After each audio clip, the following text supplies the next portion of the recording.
उत्तर प्रदेश निकाय चुनाव से जुड़ी हुई बड़ी खबर सामने आ रही है। एक तरफ बीजेपी की बड़ी बढ़त जहां कायम है, वहीं यूपी मेयर चुनाव में मेरठ से एआईएमआईएम प्रत्याशी आगे चल रहा है। बड़ी जानकारी, मेयर चुनाव में बड़ा उलटफेर यहां पर होता हुआ कम से कम असदुद्दीन ओवैसी की पार्टी के लिए उत्तर प्रदेश मेयर चुनाव में ये बड़ा उलटफेर। समाजवादी पार्टी जहां मेयर की एक भी सीट हासिल नहीं कर पा रही है, वहीं दूसरी तरफ एमआईएम का प्रत्याशी आगे चलता हुआ। देखिए, बीजेपी 15 पर, बीएसपी 1 पर, एमआईएम 1 पर। इस पर आप टिप्पणी करना चाह रहे थे विनोद जी, यूपी निकाय चुनाव पर ये एमआईएम का क्या बताता है? वहाँ मुस्लिम बाहुल्य इलाके का ही है, बिल्कुल, और इसीलिए वहाँ आमतौर पर मेंबर पार्लियामेंट, वहाँ विधायक मुस्लिम होते रहे हैं। लेकिन सपा का नहीं, एमआईएम का दांव चलना ये तो बड़ी बात हो जाएगी ना। दांव चला कि सपा के साथ समस्या ये है कि सपा जो है पश्चिमी उत्तर प्रदेश में उसका कोई जनाधार नहीं है, और कई मुद्दों पर जिस तरह खामोशी रही है समाजवादी पार्टी की, खासकर मुसलमानों से जुड़े हुए मुद्दे पर, तो इसलिए एमआईएम को वहां मौका मिल गया। आप याद कीजिए, पिछले चुनाव में भी असदुद्दीन ओवैसी पर गोली चली थी, तो मेरठ से ही लौट रहे थे। लेकिन कांग्रेस पार्टी के लिए यहाँ पर तो बुरी खबर है। यूपी निकाय चुनाव में कुछ जगहों पर भारत जोड़ो यात्रा किनारे किनारे पश्चिमी यूपी में यहाँ पर भी हुई थी, लेकिन लोकल चुनाव में उसका कोई फायदा नहीं। वहाँ जमीन तो उत्तर प्रदेश में कहीं है ही नहीं, और इसलिए आप यात्रा कर लीजिए, कुछ भी कर लीजिए, तक संगठन आपका मजबूत नहीं होगा ग्राउंड लेवल पर, जो पहले हुआ करता था। देखिए, कांग्रेस वहीं सफलता पा रही है जहां उसकी जमीन पर पार्टी मौजूद है, चाहे हिमाचल हो चाहे कर्नाटक हो। ठीक है, और मेरठ का ये नतीजा एक तरह से मुझे लगता है एक कंसोलिडेशन दिखाता है।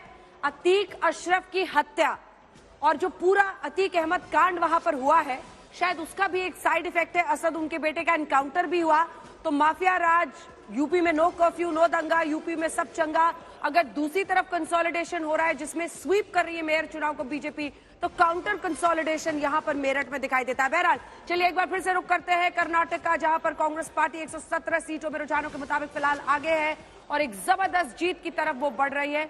74 सीटें सिर्फ बीजेपी के खेमे में है। लेकिन उससे पहले एक बार फिर से यूपी पर चलते हैं। समर्थ हमारे साथ जुड़ गए हैं। बाकी की खबरें आप 82 पर लगातार, 82 आज तक का सेकंड यूट्यूब चैनल जिस पर हम निकाय चुनाव को एक्सटेंसिवली कवर कर रहे हैं उत्तर प्रदेश के। समर्थ, एआईएमआईएम को एक सीट जाना और आप वहां पर मौजूद थे जब अतीक अहमद और अशरफ की हत्या हुई थी, असद का एनकाउंटर हुआ, ये तमाम फैक्टर्स भी रहे क्या जिसमें मेरठ में हम देख रहे हैं एमआईएम आगे चल रहा है? क्योंकि खुलकर उस पर सबसे ज्यादा ओवैसी बोल रहे थे।